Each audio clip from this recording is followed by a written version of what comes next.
Sarah Martinez had always been different. Growing up in a small town in Texas, she was the girl who climbed the tallest trees, raced motorcycles with the boys, and never backed down from a challenge. Her father, a former Marine, taught her to shoot when she was 12. By 15, she could outshoot most of the men at the local gun range. But it wasn't violence that drove her.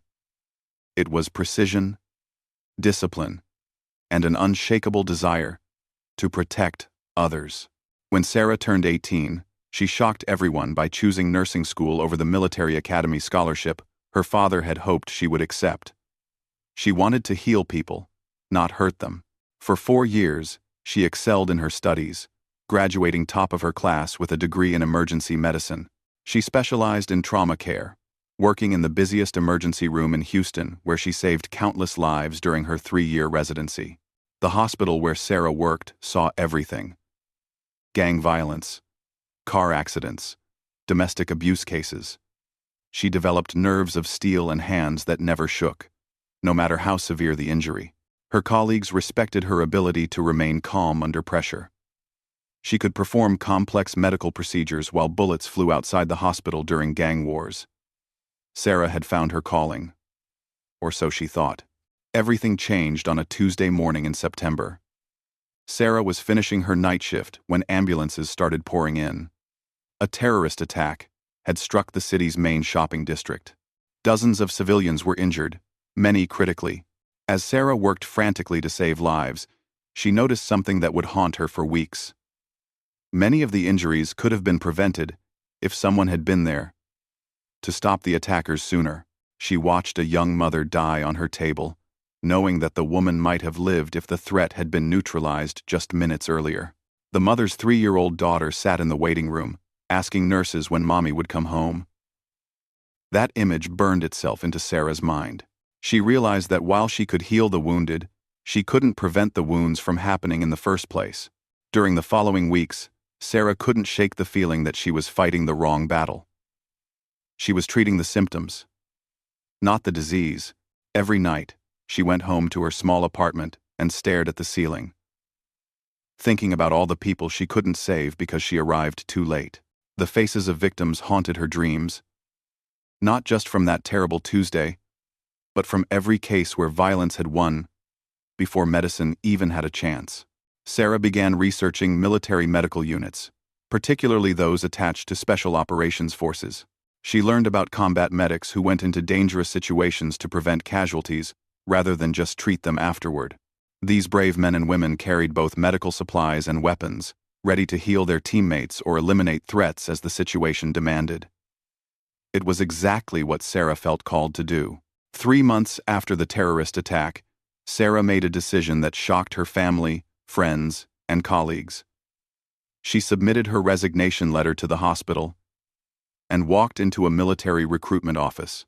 The recruiter, Sergeant Johnson, couldn't hide his surprise when this accomplished emergency room doctor asked about becoming a combat medic. "Ma'am, with your medical background, you could commission as an officer and work in a military hospital," Sergeant Johnson explained. "You'd have better pay, better conditions, and you'd still be saving lives." Sarah shook her head. "I don't want to work in a hospital. I want to be where the fighting happens, where I can stop people from getting hurt in the first place. I want to be on the front lines." The recruitment process wasn't easy. Sarah had to prove that she was serious about giving up her comfortable civilian life for the harsh realities of military service.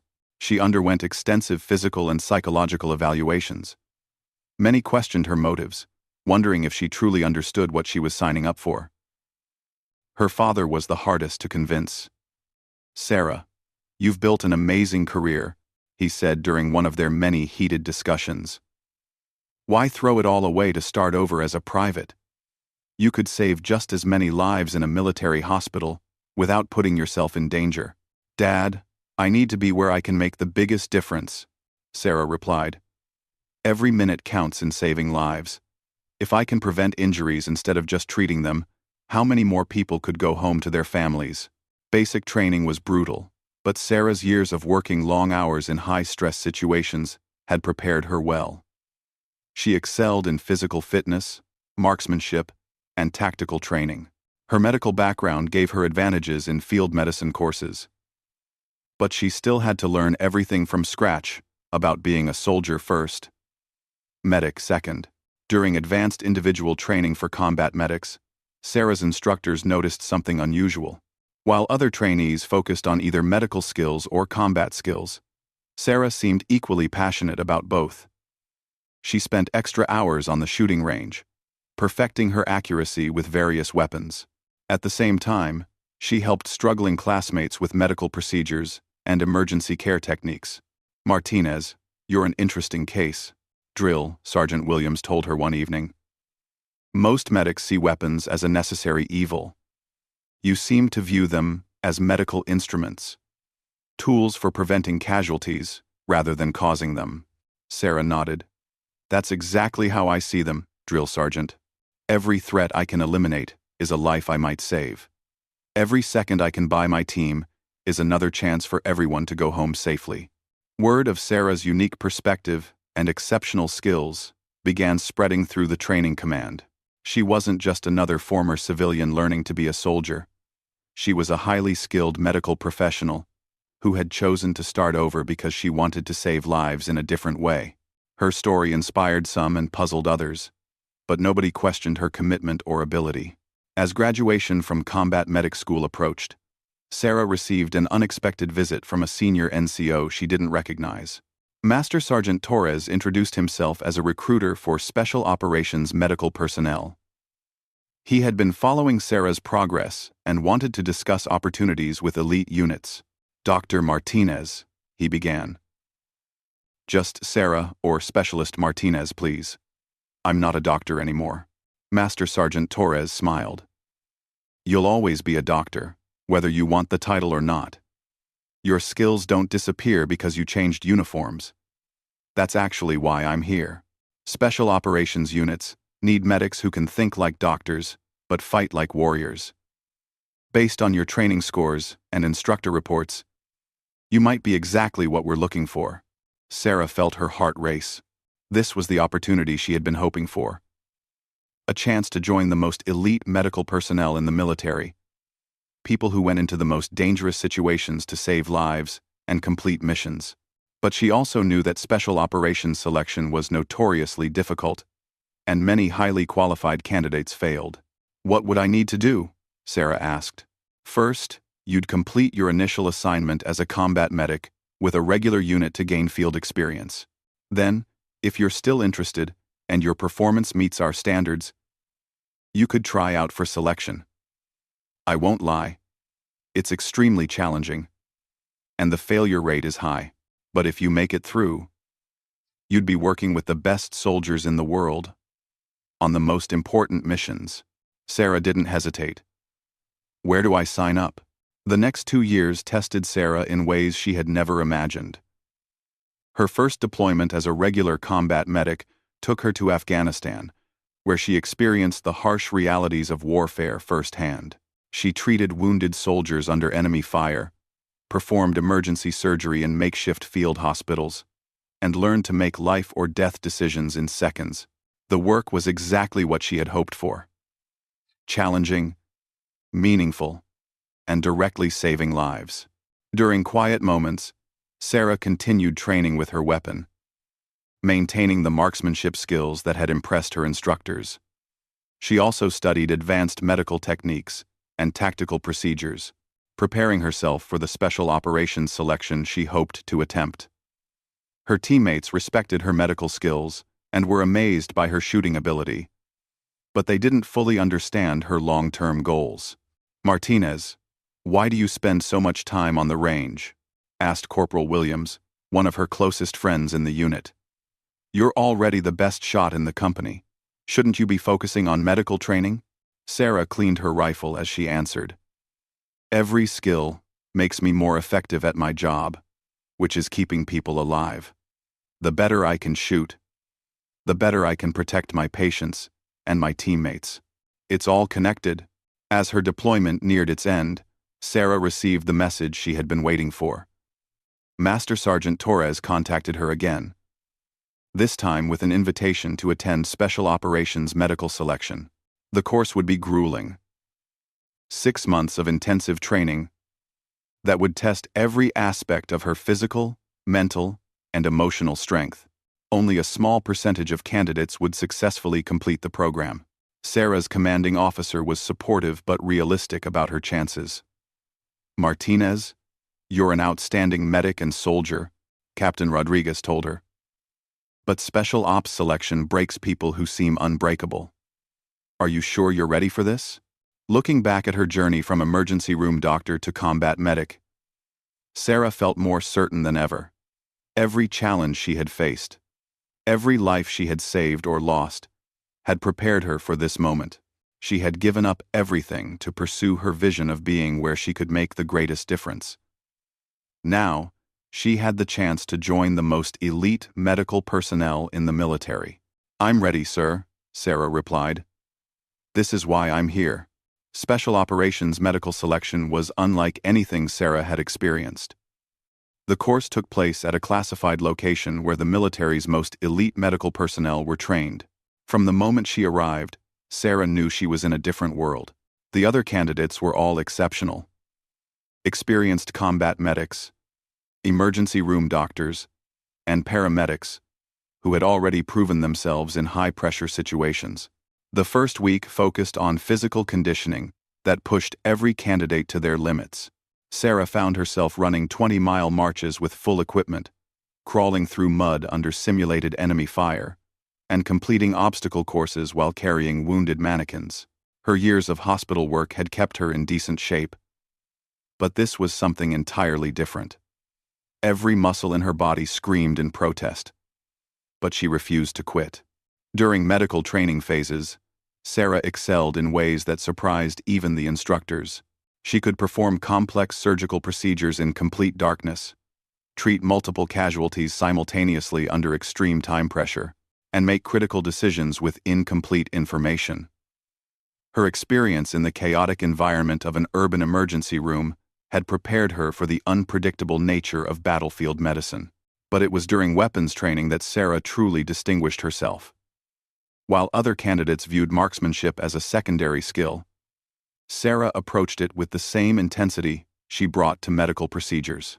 She scored consistently in the top percentile on all shooting tests, demonstrating accuracy that impressed even the special operations instructors who were known for their own exceptional skills. "Martinez, where did you learn to shoot like that?" asked Sergeant Major Thompson, the senior instructor, after watching Sarah put 15 rounds through the same hole at 300 yards. "My father taught me when I was young, but I've kept practicing," Sarah answered. "I see it as part of my medical training. Sometimes, the best way to treat a casualty is to eliminate the threat causing casualties." The psychological evaluation phase was perhaps the most challenging. Candidates were subjected to extreme stress, sleep deprivation, and scenarios designed to break their mental resilience. Sarah drew on her experience dealing with trauma patients and their families, situations where she had learned to remain calm and focused despite overwhelming emotional pressure. One particularly difficult exercise required candidates to perform emergency surgery while instructors screamed conflicting orders, played loud music, and deliberately created chaos. Many candidates broke under the pressure, making critical errors or simply freezing up. Sarah closed her eyes for a moment, took a deep breath, and focused on the patient in front of her. Everything else became background noise as she successfully completed the procedure. "How did you stay so calm in there?" asked Jennifer Walsh, another candidate who had struggled with the exercise. "In the emergency room, there's always chaos," Sarah explained. "Families screaming, multiple patients arriving at once, equipment failures, power outages. You learn to find your center and focus on what really matters. The patient is the only thing that counts." As weeks passed, the candidate pool steadily decreased. Some candidates were eliminated for failing physical standards, others for medical errors. And still, others simply chose to quit when the pressure became too much.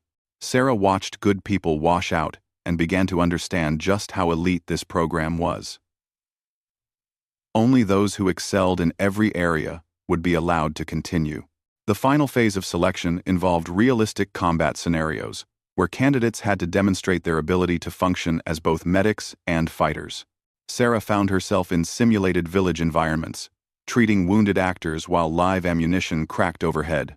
She had to make split-second decisions about whether to engage threats or focus on medical care, often doing both simultaneously. During one particularly intense scenario, Sarah was treating a wounded soldier when enemy fighters appeared from multiple directions.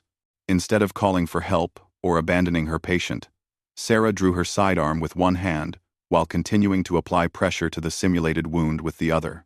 She engaged 3 targets in rapid succession, eliminating the threat while never interrupting her medical care. The instructors watched in amazement. They had never seen a medic display such seamless integration of combat and medical skills. Sarah wasn't just good at both. She had found a way to excel at both simultaneously, treating each as complementary rather than competing priorities. "That was impressive, Martinez," Sergeant Major Thompson said after the exercise. "Most people have to choose between being a medic or being a shooter. You seem to be both at the same time." Sarah reloaded her weapon while checking her patient's vital signs. "They're not different jobs, Sergeant Major. They're the same job, with different tools. Sometimes I need a scalpel. Sometimes I need a rifle. The goal is always to save lives." Word of Sarah's performance began reaching higher levels of command. Senior officers started observing her training, curious to see this former doctor who had given up a comfortable civilian career to become one of the military's most elite medics. Her story was unusual enough, but her performance was what truly caught their attention. Colonel Richards, the commanding officer of the Special Operations Medical Training Unit, personally observed Sarah during a final evaluation exercise. The scenario involved a hostage rescue where medical personnel had to accompany assault teams into a dangerous environment. Sarah would need to provide medical support while being ready to engage in direct combat if necessary. The exercise began with Sarah and her team fast roping from a helicopter onto the roof of a building. Immediately, they came under simulated enemy fire while moving to secure hostages. Sarah's role was to provide medical cover for the assault team while being prepared to treat any casualties that occurred during the operation. As the team moved through the building, they encountered multiple armed opponents. Sarah engaged targets alongside her teammates, while maintaining her position to provide immediate medical support. When one of the assault team members was wounded by simulated enemy fire, Sarah instantly transitioned from combatant to medic, treating the casualty while continuing to monitor for threats. The scenario climaxed when the team reached the hostage room and found multiple victims requiring immediate medical attention. Sarah had to triage patients, prioritize treatment, and coordinate evacuation while the assault team secured the area. Throughout the entire exercise, she demonstrated the ability to seamlessly switch between roles as the situation demanded. Colonel Richards was impressed not just by Sarah's technical skills, but by her tactical awareness and decision-making ability. She understood when to fight and when to heal, when to take risks and when to be cautious. Most importantly, she never lost sight of her primary mission: saving lives. After completing the final exercise, Sarah joined the remaining candidates for graduation ceremony. Out of 60 people who had started the course, only 12 had successfully completed all phases of training. Sarah was one of only 2 medics to achieve perfect scores in both medical and combat evaluations. "Ladies and gentlemen," announced Colonel Richards during the ceremony, "you are now among the most elite medical personnel in our military. You will be assigned to special operations units, where you will face challenges that would break ordinary soldiers. Your job is to keep America's finest warriors alive and fighting, often in situations where failure is not an option." Sarah felt a sense of pride and accomplishment unlike anything she had experienced in her medical career. She had proven to herself and others that her decision to leave civilian medicine had been the right choice. Now she would have the opportunity to serve with the best soldiers in the world, using all of her skills to protect those who protected others. Her assignment came through 2 weeks later.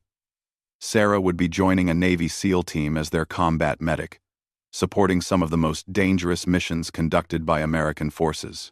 The assignment was exactly what she had hoped for: an opportunity to work with elite warriors who valued both her medical expertise and her fighting ability. Before departing for her new assignment, Sarah received a visit from Master Sergeant Torres, the recruiter who had first told her about special operations medicine. He had followed her progress through selection and wanted to congratulate her on her achievement.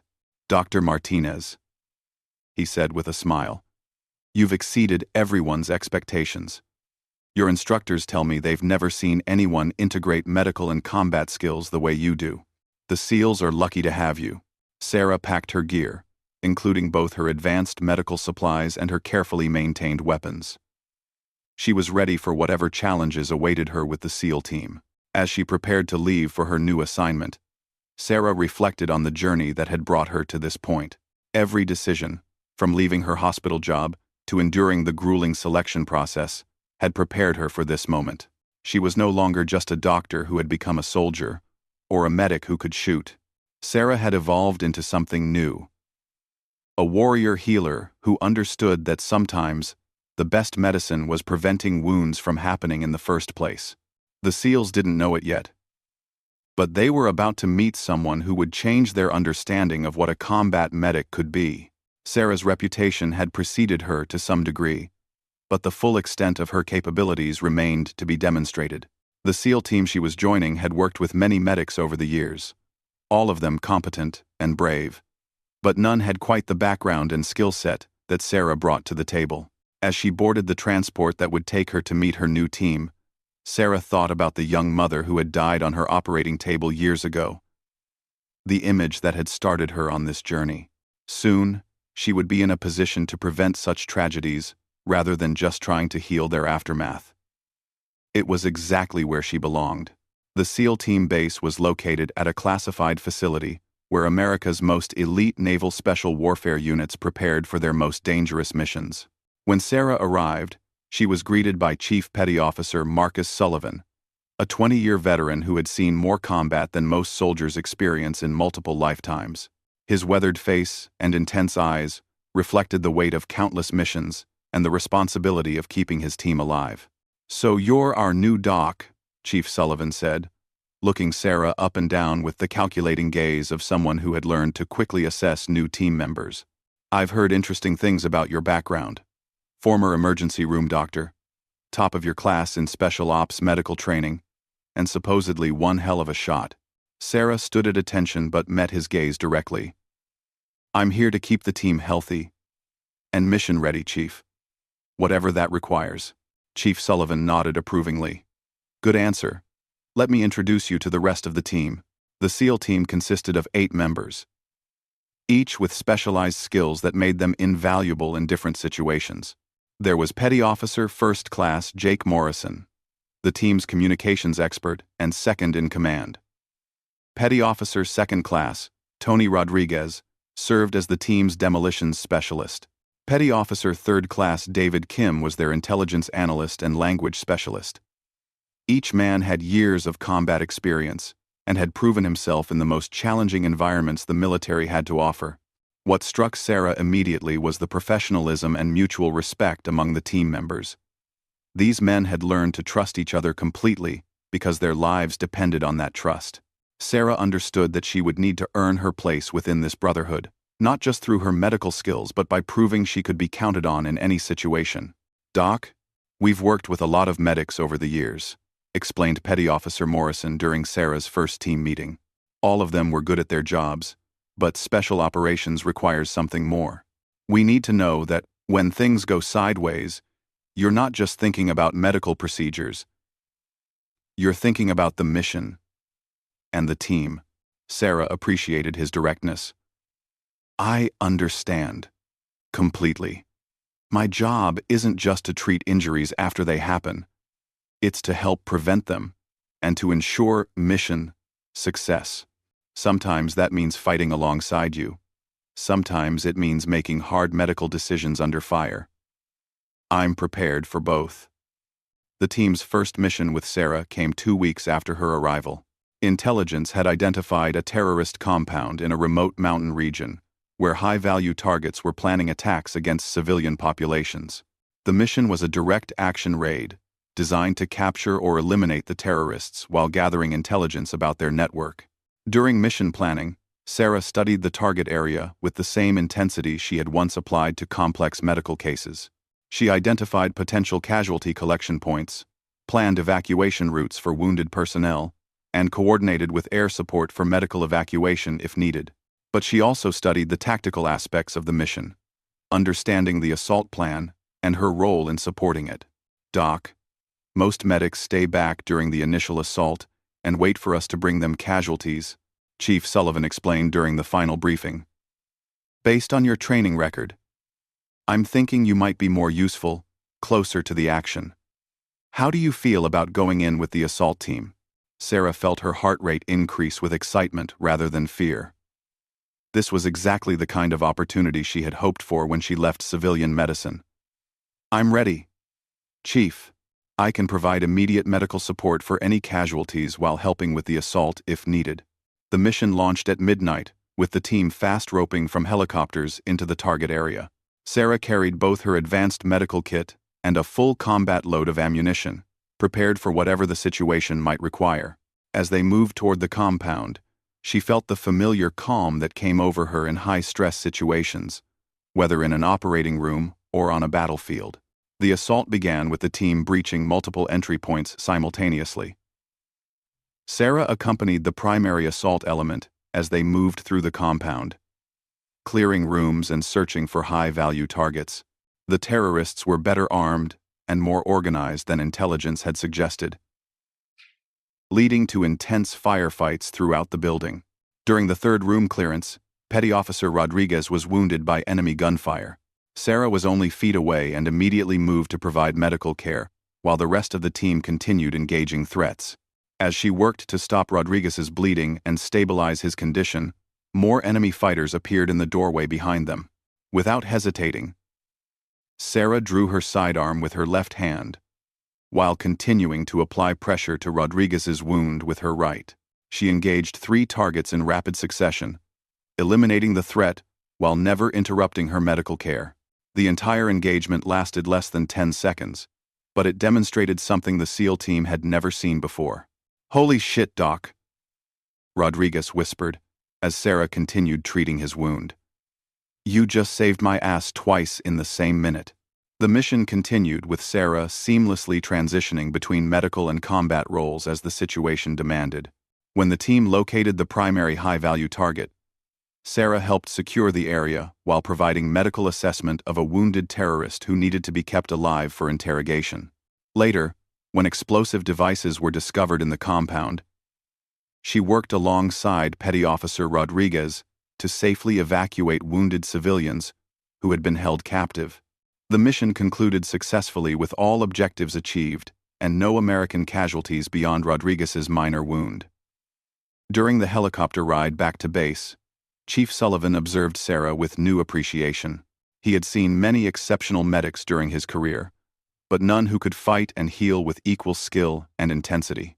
"Doc, that was some impressive work back there," Chief Sullivan said, over the helicopter's communication system. "I've never seen anyone transition between medical care and combat engagement that smoothly. It was like watching someone use different tools for the same job." Sarah checked Rodriguez's bandages one more time before responding. "That's exactly what it is, Chief. Medical care and combat operations are both about saving lives and completing the mission. Sometimes the best medicine is eliminating the threat that's causing casualties." Word of Sarah's performance during the mission spread quickly through the special operations community. Senior officers who had been skeptical about assigning a former civilian doctor to a SEAL team began taking notice of her unique capabilities. But for Sarah, the most important recognition came from her teammates, who began treating her not just as their medic, but as a full member of their combat team. Over the following months, Sarah participated in a series of increasingly complex missions that tested every aspect of her training and abilities. She rescued wounded soldiers under heavy enemy fire in urban combat environments. She performed emergency surgery in the field, while rockets exploded around their position. She led medical evacuations through hostile territory while coordinating with air support and ground forces. Each mission reinforced Sarah's belief that she had made the right choice in leaving civilian medicine. While she had saved many lives in the hospital emergency room, she was now preventing injuries and deaths that would never have to be treated. Every threat she helped eliminate, every mission she supported successfully, meant families who wouldn't receive devastating phone calls and soldiers who would return home safely. The mission that would truly test Sarah's resolve came 6 months after joining the SEAL team. Intelligence had identified a terrorist training camp where foreign fighters were being prepared for attacks against American interests. The camp was located in extremely hostile territory, and the mission would require the team to operate independently for several days while gathering intelligence and eliminating high-value targets. During mission planning, it became clear that this operation would be unlike anything Sarah had experienced. The team would be inserted deep in enemy territory, with no immediate support available. If anyone was seriously wounded, Sarah would need to keep them alive and fighting until they could reach the extraction point days later. The mission's success would depend not just on the team's combat skills, but on Sarah's ability to serve as both medic and warrior throughout the operation. "Doc, this one's going to be rough," Chief Sullivan told Sarah during their final planning session. "We'll be on our own for 72 hours minimum. If someone gets hurt, you're all we've got. Are you ready for that responsibility?" Sarah looked around the room at the faces of her teammates, men who had become like brothers to her over the past months. Each of them was trusting her, not just with their medical care, but with their lives. It was exactly the kind of responsibility she had hoped to shoulder when she first walked into that recruitment office. "I'm ready, Chief," Sarah replied. "Let's bring everyone home." The mission would prove to be the ultimate test of everything Sarah had learned since leaving civilian medicine. She would need every skill she had developed, every lesson she had learned, and every ounce of courage she possessed. But as she prepared her equipment and checked her weapons one final time, Sarah felt a sense of purpose and confidence that she had never experienced as a civilian doctor. She was no longer just treating the casualties of violence. She was actively working to prevent that violence from succeeding. Tomorrow, she would find out if all her training and sacrifice had prepared her for the greatest challenge of her military career. The SEALs were counting on her, and she was ready to prove that choosing a rifle over just a medic bag had been the right decision all along.